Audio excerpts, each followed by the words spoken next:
Local stories, local people. We're taking you inside Western Mass news. It's the Even Better Western Mass podcast with Dave Madsen. Good to have you with us for this week's edition of Even Better Western Mass. Wherever you are, I hope that you're getting through this coronavirus pandemic as well as can be expected. As I look at myself in the monitor there, I realize that I'm probably about a week away from my hair being as long as it was when I first got into television in the late 1970s. And we all know what that look was, but I know I'm not alone on that front either. Well, later in this week's edition of Even Better Western Mass, my conversation with Katie Allan Zobel, the president and CEO of the Community Foundation of Western Mass, about the COVID-19 Response Fund of the Pioneer Valley. But first, my interview with 1st District Congressman Richard Neal. We spoke on Thursday, just minutes before he managed the House floor debate during the latest coronavirus relief legislation in his capacity as House Ways and Means Committee chair. That, by the way, passed. We talked about that bill and the ongoing challenges created by the coronavirus pandemic all across the country. What's in this latest almost $500 billion stimulus package? I think this would be best described as phase 3.5 or 3.5, understanding the nature of the challenge that's in front of us. This particular piece of legislation lays out another $310 billion for small businesses. So if they are prepared to keep employees working and to keep the paychecks moving, then in fact, many of those loans can be forgiven down the road. In addition, there is $75 billion in the legislation for our hospitals, those people that are on the front lines, those people who have taken a great responsibility for making sure that patients and others are cared for at our major hospitals across the state, the country. The third part that I think is really important as well, and I hope it's something everybody can agree on, $25 billion for testing. Those who understand the nature of the economic challenge in front of us, I think simultaneously understand that there is little likelihood that the economy is going to get back up and running, given the number of people who have now filed unemployment claims, if in fact there is not enough confidence to return to the marketplace. So the coronavirus contagion has led to the economic woes that the country is facing. Until we arrest the coronavirus issue and give people the confidence to go back to work, it's going to be hard to convince them to make their way back to the workforce. The significance of this, I think, is that $25 billion will provide for more testing. That's a good point. And I mean, states can reopen and we can try to get back to normal, but really it's the American people who are going to decide when we get back to normal. Well, it's, I think, an act of confidence, as I referenced earlier. Reasonable people can disagree about how we would reopen, but I don't think that there's room here to disagree about the fact that until we instill people with the necessary confidence to go back to the workplace, that they're going to be eager to do it.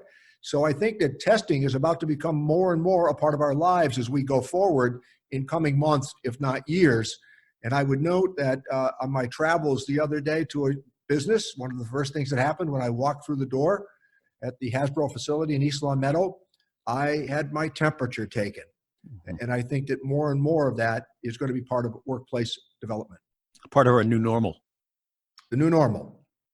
Now, as we look beyond this, Treasury Secretary Steve Mnuchin said he expects this to be the last wave of payments for small businesses, telling reporters that the PPP had saved some 30 million jobs. But Democrats are already calling for a phase 4 bill with priorities including funding for state and local governments and their pension plans, rental assistance, election integrity, and the Postal Service. Well, I just got off the phone minutes ago with Secretary Azar from HHS. And I've expressed to him the need to expand medical coverage for people, those who might have their health care plan suspended. On Saturday morning, I spent a half hour on the phone with Secretary Mnuchin discussing the legislation that we will vote on later today. I think that in conversations that I've had last week on Thursday with Secretary Scalia, I pointed out that it was likely that we were going to need more unemployment insurance money from the federal government. So my point here is, I don't think this is the end of it. Recall that we decided in phase 1 that an infusion of cash for people at the middle and lower end of the economic scale was important. not only would it provide sustenance, but it would also help to create an element of demand. I think that is likely to have to be done in phase 4. So I've expressed that to the secretary. I think Senator McConnell's comments yesterday that he was not prepared to embrace more money for state and local government was outrageous. I think that state and local government, including police and fire and local governments, were doing a pretty good job on this. I think that they are dependent upon assistance from the federal government. Here's what I think we need to consider in moments like this. This is the national principle at work, and that is we provide resources to those areas of the country that need it. And I think that for our first responders, I think for the Postal Service, they're doing heroic work.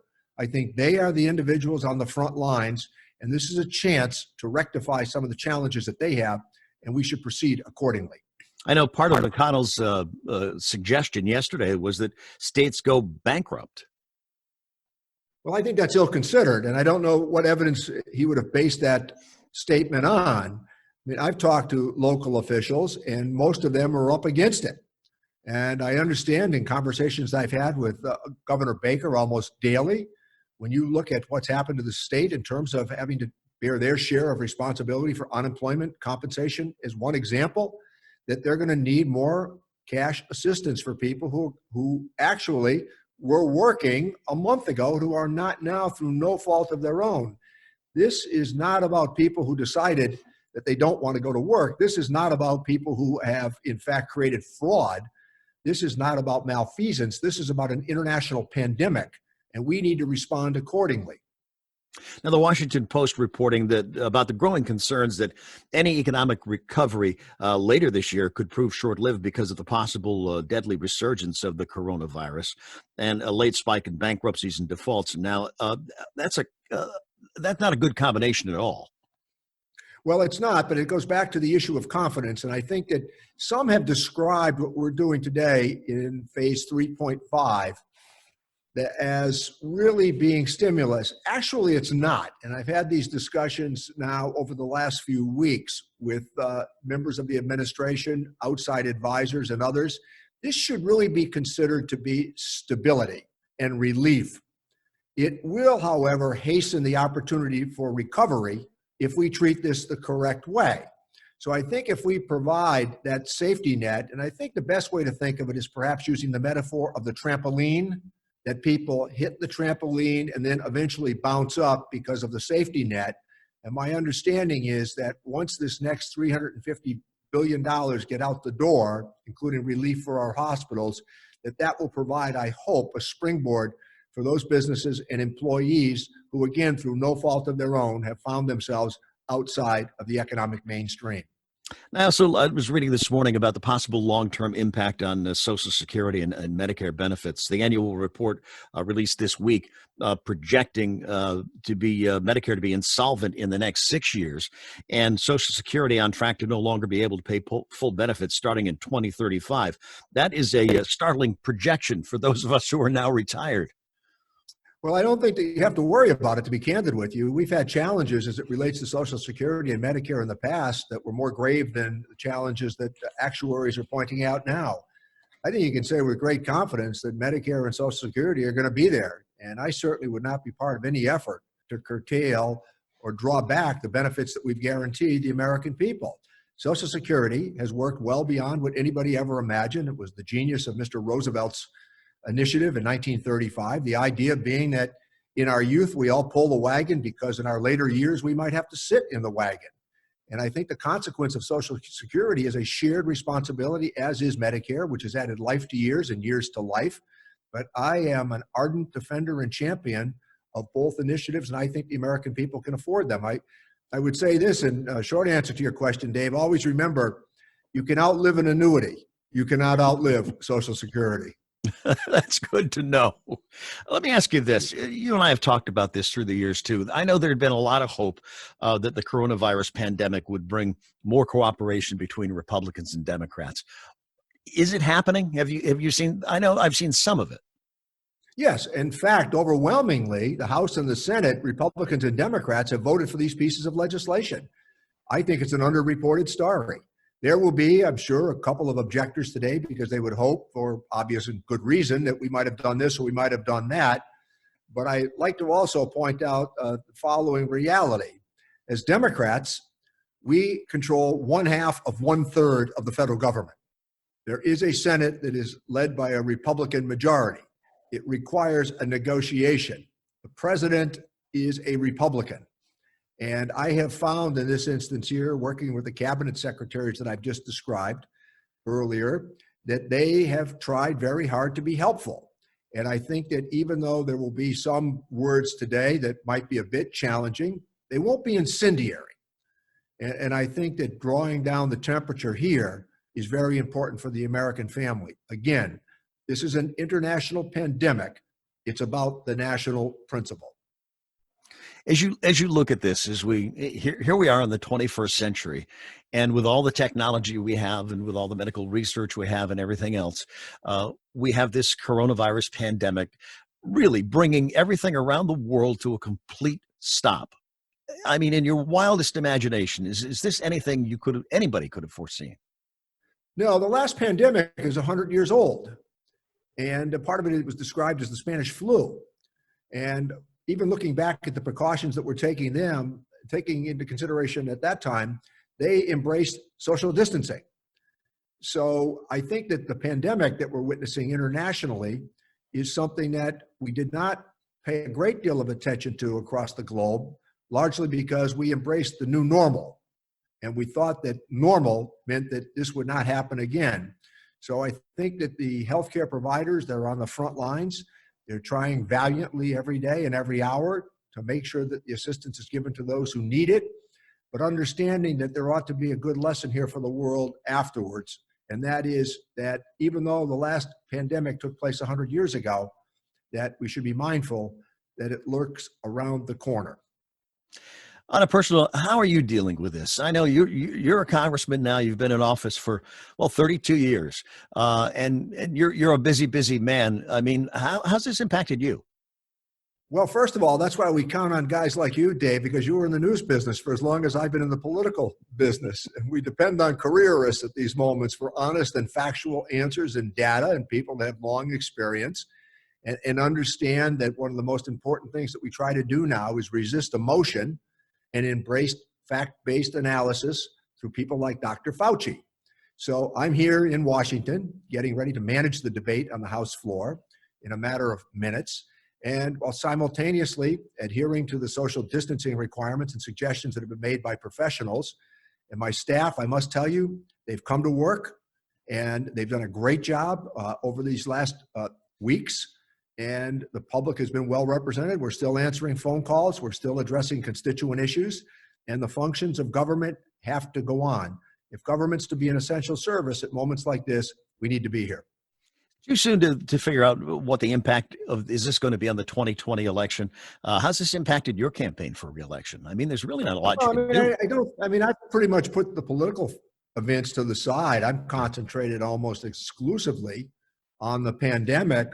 My campaign staff is fully functioning. They're doing the work they're supposed to do every day. They've engaged, they're preparing. I think we did have a distinct advantage, and that was that we had just come off a primary, so everything was really still in place. And the other primary had only been about 8 or 9 months old, so the entire staff was there and ready to go. But I think that most importantly right now, this is an issue about the health of the American people, and that's what we want to focus on. And as bad as it seems right now, do you see us coming out of this better and stronger? Yes, because I think there are going to be lessons learned here. And I think there should be questions raised about the supply chain and how it's been embraced. I think that there's a good chance here to restore some American manufacturing as it relates to the supply chain. I think that part of using the tax code and going forward is to provide some incentives to make sure that that intellectual property stays here. And where parts of the equipment manufactured has gone offshore, I think that there ought to be an opportunity to return that as well. So I think that there are going to be some valuable lessons in terms of healthcare going forward. I think that there's also going to be an opportunity for individuals to make more health conscious decisions every day in their own lives as well that could be helpful. And paying attention, I think, to our own individual health needs is essential. My thanks to Congressman Richard Neal for taking the time to talk with me on what turned out to be a very busy morning and afternoon for him. Well, our next story is about the Community Foundation of Western Massachusetts and its effort to help those most in need during this coronavirus pandemic. Founded in 1991, the Community Foundation administers a charitable endowment consisting of nearly 600 separately identified funds, $121 million, serving people in Hampden, Hampshire, and Franklin counties. The foundation's president, Katie Allan Zobel, and I talked about its COVID-19 response fund of the Pioneer Valley. Let's talk, for those who don't know about the Community Foundation, what it is exactly, the Community Foundation of Western Mass, and its mission. Well, sure. I'm happy to be here, Dave. Can't thank you enough for doing these podcasts to help connect our community and connect all of us, especially during this time, and focusing on what we can do. And that's what the Community Foundation is all about. We're an organization that is part of a large community foundation a group of organizations throughout the world. Actually, we're one of about 2,000 around the world and 700 in this country that are focused on how to raise money locally to support local needs and have that local expertise to share and distribute that money out to those who need it. So this community foundation serves Hampden, Hampshire, and Franklin counties, so the hill towns in the valley from the Connecticut to the Vermont border, 69 cities and towns. And we raise about between $10, $12 million a year from people who are incredibly generous in our valley. And then we distribute back into the community through two mechanisms. One is grants to nonprofits, and that can range anywhere from $5 to $7 million a year in grants. And then another approximately $2 million or so in support for students going to college. So about 700 to 800 local students receive some form of aid from us each year when they go off to pursue their higher education dreams. Now, in addition to what you do day in and day out, 365 days a year, you've fired up the COVID-19 response fund of the Pioneer Valley. Let's talk about that. Well, this is a true pioneer spirit coming through here, and it's an incredible team effort. The foundation, in the beginning of March, we thought this is really looking like it's going to be a problem for our community, and so what could we do? And we've had some experience. We started a fund when the tornado came through Springfield and in Western Mass a number of years ago. Hurricanes, other natural disasters, we thought, well, we should start a fund where we could bring those dollars together and help distribute them in a way that would support the community. And so on March 13th, we started the fund, not really knowing where we were going to get the money, how we were going to do it, or what the need might be.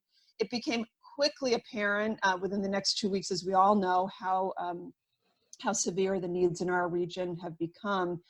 And within a couple of days, our very good friends and incredible community support in Mass Mutual came forward with $1 million, and that kicked off the fund. And I said in a note to Roger Crandall, the CEO, just yesterday, I think it was, that they really set the tone and the tempo for a response to the community, saying this is going to be a need. We're coming in all in. We're giving $1 million to start this off. And they put no restrictions on it. They said, you, the Community Foundation, can help figure out where the greatest needs are. And so we then quickly began receiving support. We've raised $3.6 million to date from over 350 individuals and businesses and foundations, much of which was located here in the Valley, but we've been getting so much support from outside the region as well. And just to note, Dave, that we made the decision based on what our colleagues were doing on the West Coast, who had gotten hit with this virus earlier than we had. And we looked at what they were doing and made some slight modifications for our region. But we knew that this crisis would hit those who were most vulnerable, those communities that were underserved already or had been traditionally marginalized, where inequity already existed. So low-income communities of color, elderly, disabled. We wanted to make sure that that's where the money went first. That was our top priority, and to serve their most critical needs. So whether it be health or shelter, food, those were really the areas that we targeted initially, and that continues to be our emergency responses for those communities up and down the valley who have the greatest need, and very specifically this kind of emergency response need right now. And I'm sure what the Community Foundation does day in and day out helped you really identify those needs very, very quickly and get the money out there so it could go to work.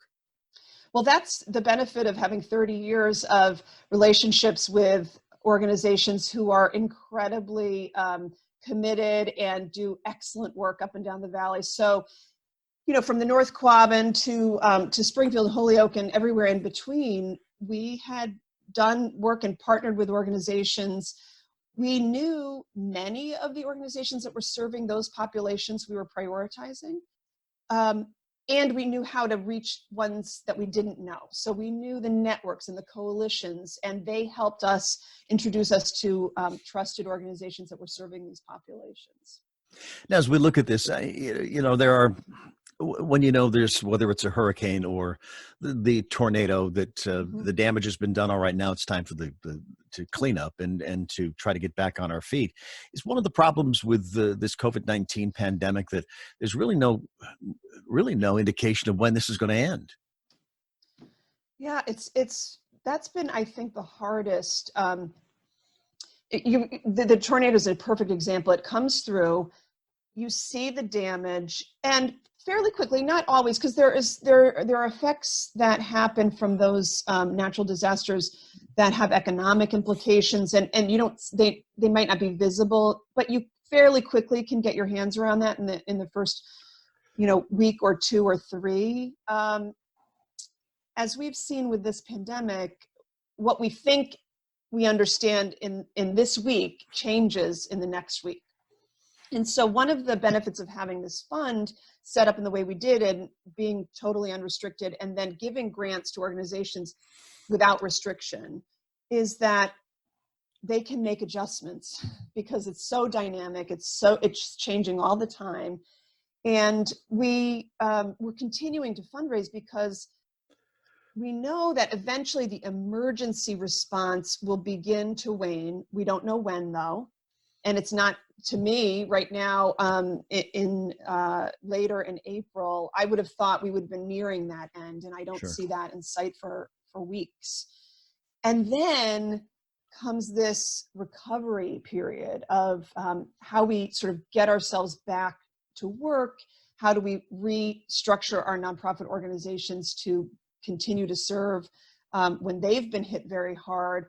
That recovery period will be many, many months. And so the unknown and the uncertainty is hard for planning. You have to be really nimble and quick and pivot and change based on what needs crop up. I just heard over the last week, there's a very severe diaper shortage. That wasn't something I heard a month ago. But now the stores don't have them, and the pantries don't have them, and all the centers. So there's a lot of organizations who are now doing diaper drives and trying to figure that out. Similar to the personal protective equipment that we still continue to have a shortage. Those are things that weren't anticipated, and we have to just move direct dollars toward those areas, and people have to be able to pivot and adjust because it's so unknown.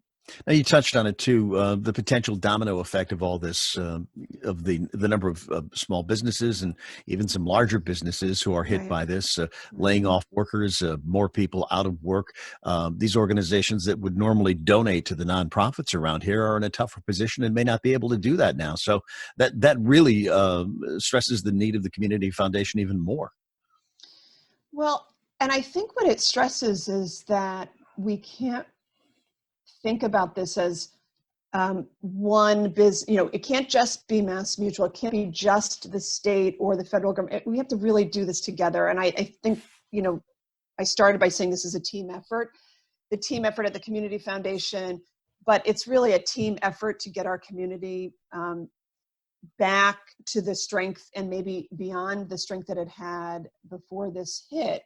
And that is going to mean that not every business that was able to be generous can, but others might be able to be, and we have to be innovative, which is, what the Pioneer Valley has always done. We have a history of being innovators and trying new things. And I see just incredible generosity and outpouring of support coming to organizations and to the response fund that we have.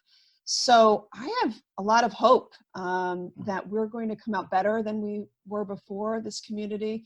And we will miss some organizations and some businesses. We know that not everyone will survive this. We just know that, and we'll grieve that. And we hope we'll just be able to move through and be stronger and better in the end. But I think we will, because I see that outpouring of support. I see people coming together in new and collaborative ways where they hadn't before.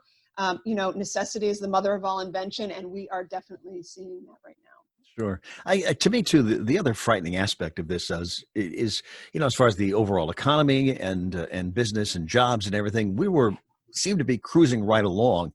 And then all of a sudden the coronavirus came up here and everything just ground to an absolute halt. These things that we rely on being there each and every day may not be there for us anymore. And that's really unsettling. It's, I have a mantra I've been saying in my walks each morning, which is, we need to manage fear and cultivate hope, because fear and the unknown, that can really take over. And just keeping that to knowing that we have the strength, we have the core strength. Like you said, before this came, not everybody was soaring along.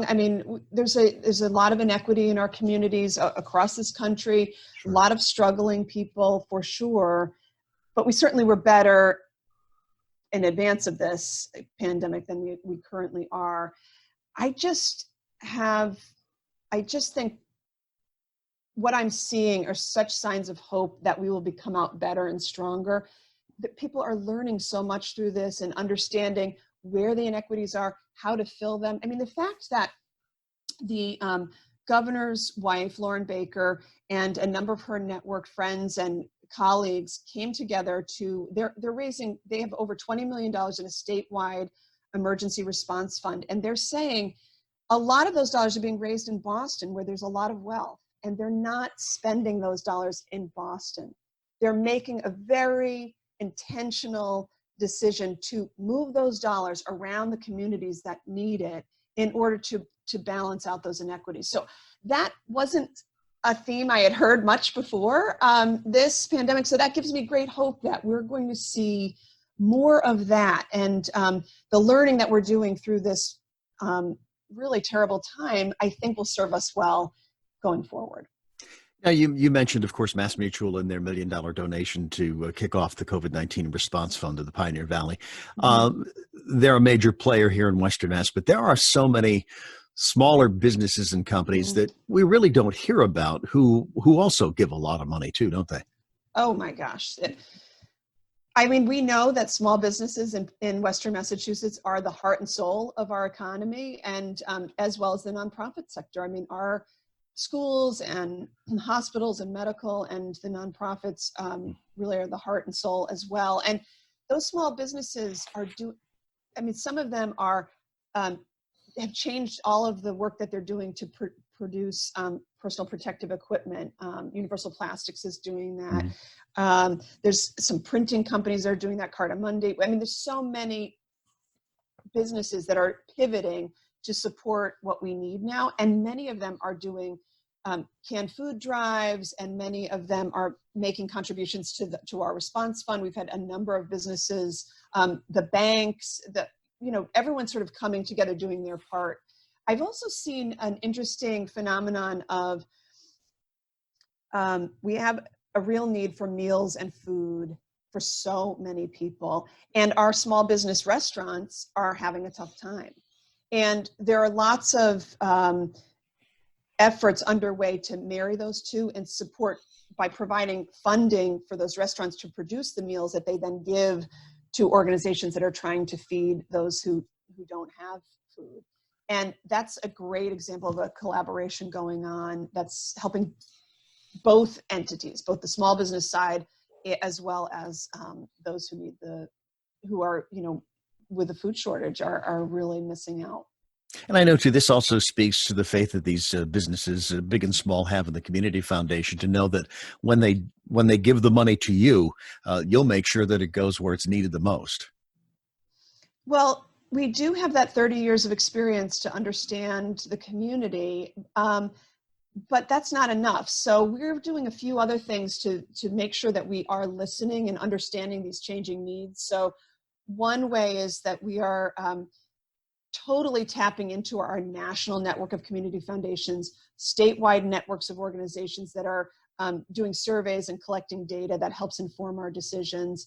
We also have a listening tool on our website where we've heard from over 200 nonprofits in our region about what's affecting them and what is the most critical needs for those that they're serving. So that tool continues to be live on our website. We take in information on a daily basis, and we use that data to inform our decision making. So we have our 30 years experience, but we have this changing dynamic of need. So we need to keep our finger on the pulse of that data as well. We're going to begin next Tuesday a series of online forums with nonprofits where we can share what we're doing and then hear back from them about what their needs are. And so we're trying everything we can to create an environment where we're listening and gathering information and then sharing it back so that everyone can hear what's going on and do their part. We touched on this a little bit a few minutes ago, but we seem to be creatures of the news cycles, and that, yes, people are there, they're giving money now, but the fact is we realize that this may fade out a little bit and the headlines will be a little bit different 2-3 months from now. But the fact is, we can't forget that this is going to be here, and it's not going to go away anytime soon. That we just can't give up on it, right? As soon as all this is done. Well, I think that'll be our job, Dave. We'll Yeah. have to keep making sure everyone hears about it. No, really. I mean, it's part of what I think the Community Foundation's role is in this community, is to make sure that we all are aware of what the needs are and how we can participate in meeting those needs. These are all our friends and neighbors. I mean, we're all connected here in the Valley, and I really don't know what lies ahead. It feels like, how could the headlines look any different for months? But you're absolutely right. We all know that is what happens. So maybe what we're doing in this time is we're creating those networks, and we're creating habits in which people are going to be looking to better understand what's happening in their communities on a more regular basis. You work with so many different people in so many different groups. As we look at this, my hope is that something really good comes out of this, that whether it's families getting together more often or learning that we can spend time with each other and really enjoy it. What do you think the bottom line in this is how we're going to come out of it? My hope is that it's going to be better. I think I'm with you. I think we have learned we're all living a very different life right now. I mean, it's so different from what we've been doing in the past, right? And that won't stay the same. But I think what we will take in and integrate into, I mean, I know what I will take in is a different approach to how I am with my family. I think it's a different approach to how we are connecting with each other. I have an elderly mom who I can see regularly, but not anymore. And I never, she didn't want to do anything with technology. I didn't really want to do anything with technology with her. It seemed really hard. Now it's going to be, I think, an absolute vital part of our lives. And we've learned how to figure that out together. She's learned how to use it. We've learned how to make it work for us in a way that works for her. So I see all of that being integrated in some way going forward. The good stuff, the stuff about how we're helping each other and how people are looking out besides themselves. People, coming up, people are sewing masks in their homes. People are bringing food, dropping it off on porches. People are checking in on their neighbors. I mean, there's so many great habits that are being made, I think, probably will be kept, maybe not 100%, and some of them we don't want to keep because we've been too isolated. But I think, I have a lot of hope, as you do, that this will change us in good ways. I've heard many people say that for all of us, maybe this is just a wake-up call for all of us, that, we kind of have to slow down. I feel like I'm doing anything but being slow at the moment, but because it's just, there's just this fast, rapid change of need out there, and there's so much information coming in. But I do think we're doing it in a different way. There's, we're not commuting as much. There's a lot of implications on our environment. People have, talked a lot about how we can impact our environment. I think we're doing a lot of that by limiting what we're, sort of how we're behaving. And that's having a positive impact. So I think what I'm seeing the most of is people wanting to make sure that other people in their community are okay. And they're figuring that out by listening to the news. They're doing it by going online and searching for what's happening out there. I mean, the Hampshire County United Way, they have this amazing tool on their website where nonprofits can post what their volunteer needs are and what their funding resource needs are. It's organizations up and down the valley, not just in Hampshire County. So people are thinking beyond their neighborhood. This is where my neighborhood is. This is my backyard, and sort of I'm taking care of this, county. People are thinking about the whole region and how they can help beyond borders. So I think silos are going to be broken much more so than we talk about. Like, we need to break down the silos, and we haven't done. I think that is happening. Mm-hmm. So I feel really hopeful about what this might look like as a new community, because we aren't going to go back. We're not going to go back to the way we were, right? It will be very different, and it's a choice. And I think the choice is to make it a better one, a stronger one. My thanks to Katie Allan Zobel for taking the time to talk with me on this week's edition of Even Better Western Mass. Now, if you'd like to support the Community Foundation's COVID-19 Response Fund, you can go to their website, communityfoundation.org.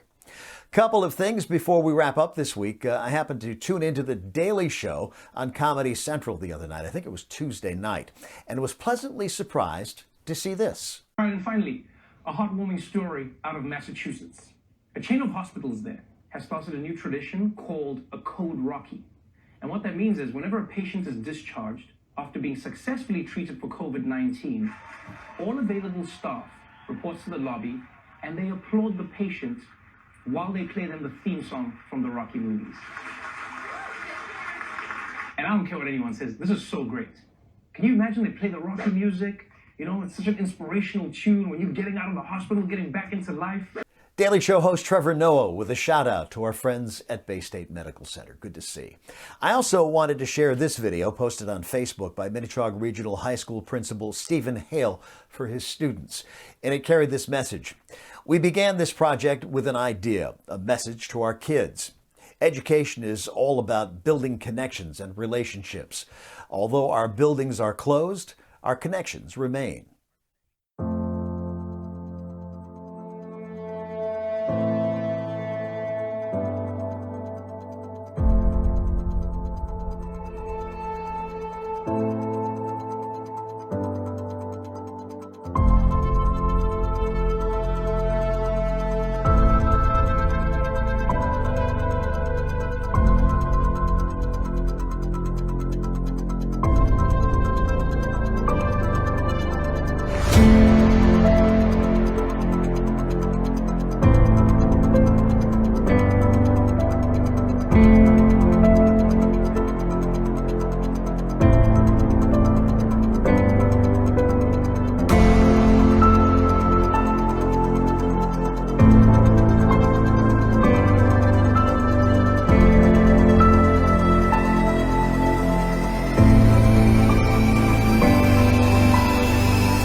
You were born in the shadows of the September 11th attacks, yet you became stronger. You are now coming of age during the COVID-19 pandemic. Tragedy will not define you. It has made you stronger, smarter, faster, and more resilient. To all our Minichog students, especially the members of the class of 2020, we love you. We miss you. There is no Chog without you.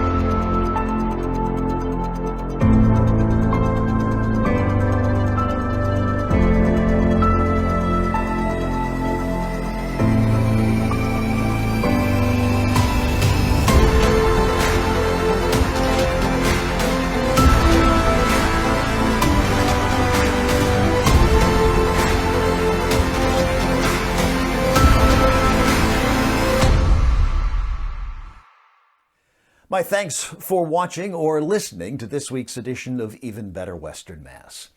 I'm Dave Madsen. Stay well, stay home, and if you can, join me next week.